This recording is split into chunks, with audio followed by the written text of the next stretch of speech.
Alrighty, our story today is called Night Tree.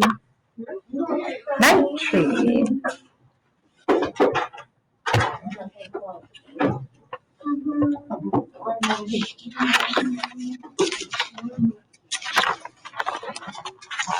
If you remember Ghost Eye Tree, this is the same illustrator.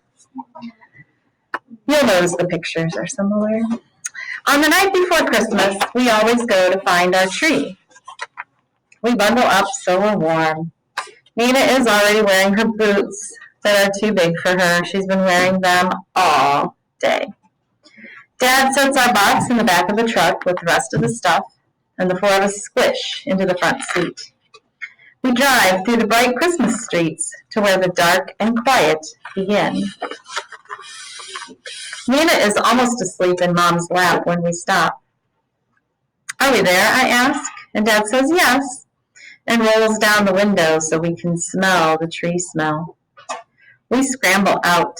There are oaks growing here, and alder and maples that are bare now and white in the moonshine. The pines and the spruces and the firs are green.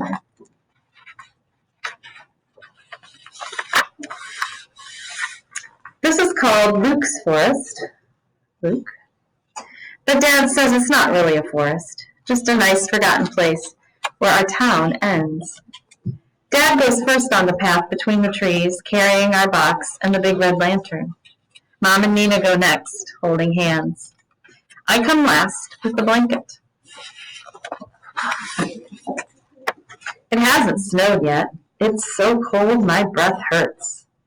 The sky is spattered with stars, and the moon, big as a basketball, slides in and out between the treetops. Dad's lantern sweeps ahead. Look, he whispers. We stop. A deer is watching us. I see the brightness of its eyes. Then it turns, and it's gone. Here's our tree, Dad says. It has been our tree forever and ever. We walk around it, touching it. It's grown since last year, I say. Mom puts her hand on my shoulder. So have you. So have I, Nina says. Nina hates to be left out. An owl hoots deep in the darkness. There are secrets all around us.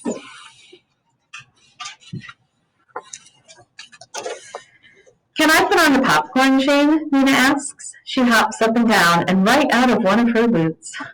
Mom helps her get it back on. Nina takes one end of the chain and I take the other, and we wind it around our tree. We've brought apples and tangerines with strings on them, and we hang them from the branches. It's hard to hang string loops when you have gloves on, but it's too cold to take them off. For weeks, we've been making balls of sunflower seeds and pressed millet and honey. We hang those too. We scatter shelled nuts and breadcrumbs and pieces of apple underneath for the little creatures who can't climb very well. Our tree looks so pretty. Now, think in your head, who are they decorating the tree for? Alec, turn off your iPad. Mom says I should spread the blanket so we can sit and admire our tree. She has brought a thermos of hot chocolate. I take off my gloves and toast my hands around my warm cup. Dad turns off the lantern and we stay quiet, hoping some of the little animals will come while we're here, hoping the deer will come back. But it doesn't. It's shy, Dad says. I'm shy too, Nina tells him. Before we leave, she and I get to choose a Christmas carol. I choose, "O Come All Ye Faithful." Nina chooses, "Old MacDonald Had a Farm." That's not a Christmas song, silly, I tell her. But Mom says it's fine and a very nice song, too. We sing fast because there are lots of verses and it's getting colder. After the last E-I-O, we gather up our things and head for the truck. I look back once. Our tree has folded itself into the darkness, but I think I can see it still. Stars caught in its branches, and the moon swinging lopsided on top. Nina gets tired, and Dad has to wrap her in the blanket and carry her. I carry her boots.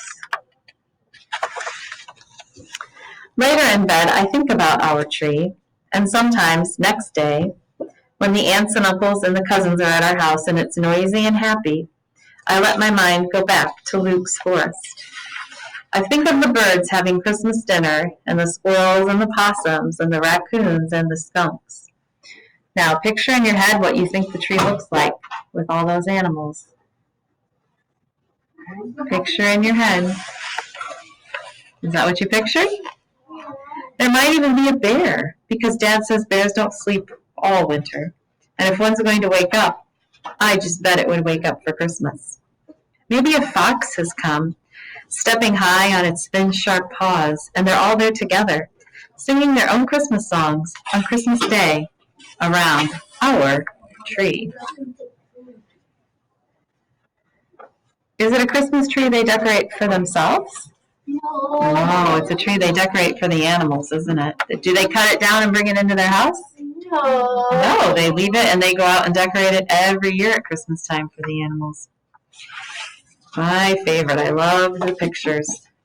Ted Rand does a nice job.